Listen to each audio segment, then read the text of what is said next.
નમસ્તે મિત્રો, તો આજે હું શિયાળા સ્પેશિયલ રીંગણનું ભરથું બનાવીશ। તો ઠંડીની સિઝનમાં દરેકના ઘરમાં આ ભરથું તો વારંવાર બનતું જ હોય છે અને દરેકનું બનાવવાની રીત પણ અલગ અલગ હોય છે। તો ચાલો હું આજે મારી રીત બતાવું। તો સૌપ્રથમ તો આપણે રીંગણને તેલ લગાવીને ગેસ પર શેકવા મૂકી દઈશું। તો અત્યારે મેં 2 રીંગણ લીધા છે અને એક રીંગણ મેં બાજુના ગેસ પર શેકવા મૂકી દીધું છે। રીંગણ સરસ શેકાઈ ગયું છે। હવે એને પ્લેટમાં લઈ લઈશું અને એ જ ગેસ પર હવે લસણનું એક મોટું પેણું અને ટામેટાં શેકવા મૂકીશું અને સાઈડમાં લીલા મરચાં પણ શેકવા મૂકી દઈશું।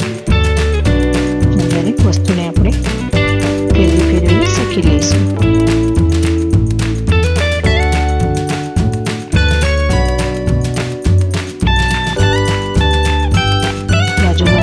શેકવા મૂક્યું છે એ પણ શેકાઈ ગયું છે અને હવે આ બાજુમાં સૌપ્રથમ તો મરચાં શેકાઈ ગયા છે એને લઈ લઈશું, કારણ કે મરચાંની શેકાતા બહુ વાર નથી લાગતી।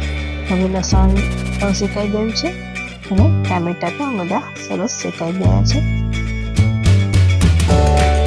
તો આ રીતે બધી વસ્તુ શેકીને લેવાથી આપણે ભરથું એકદમ સરસ ટેસ્ટી બનશે। હવે રીંગણની કાળી સાલ ઉતારી લઈશું અને ટામેટાની પણ સાલ ઉતારી લઈશું।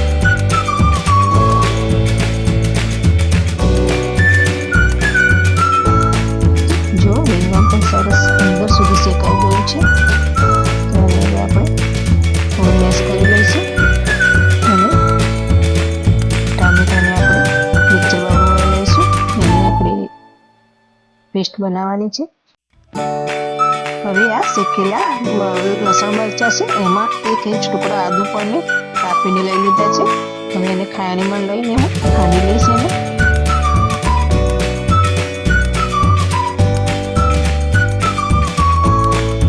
મેં એક ડુંગળી લીધી છે જેને હું ચોપરમાં ચોપ કરી લઈશ જેને।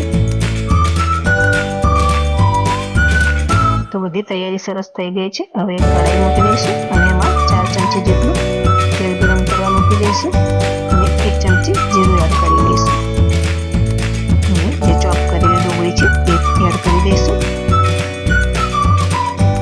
અને થોડી વાર સાંતળી લઈશું ડુંગળીનો। એનો કલર ચેન્જ થાય ત્યાં સુધી આપણે સાંતળવાની રહેશે ડુંગળીને। હવે આ આદુ લસણ મરચાંની પેસ્ટ જે તૈયાર કરી છે એ એડ કરી લઈશું અને એને પણ થોડી વાર સાંતળીશું। હવે મસાલા કરીશું। મસાલામાં 1 ચમચી હળદર, 1 ચમચી ધાણા જીરું પાવડર અને 2 ચમચી મરચું એડ કરી લઈશું અને મસાલા બળે નહીં એટલા માટે થોડું પાણી એડ કરીશું અને ઢાંકીને 1 થી 1.5 મિનિટ માટે થવા દઈશું।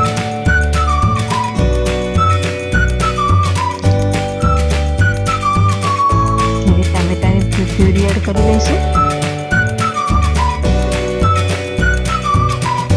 અને સ્વાદ મુજબ મીઠું પણ એડ કરી લઈશું।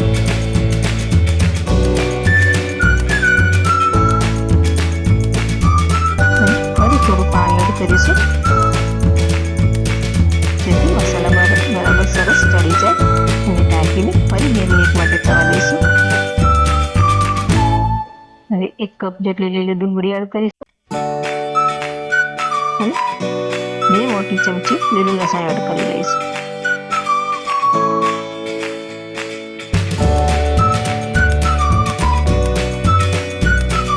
ફરી 2 મિનિટ માટે એને થવા દઈશું જેથી આ 2 વસ્તુ નાખી છે સરસ ચડી જાય।